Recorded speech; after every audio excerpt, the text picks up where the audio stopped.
Hello guys, welcome back to the channel. In today's video, I'm going to show you how you can bypass ChatGPT filter. Okay, let's get into it guys. First of all, you need to go to your browser and then you need to search for this website.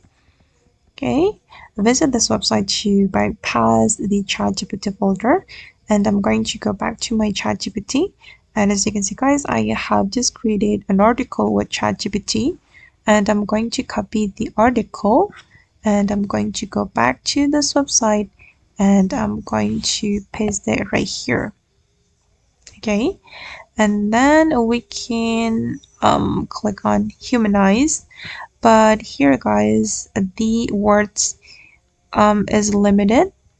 It's only limited for 125 words. So if we want to bypass the long article, we need to do it twice.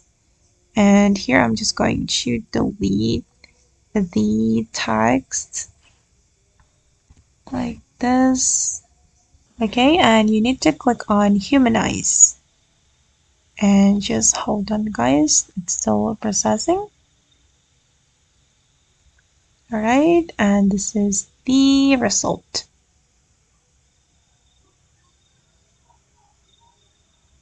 Okay. Okay guys, and that's all the way to bypass ChatGPT filter. I hope this tutorial will be useful for you. Thank you so much for watching and bye!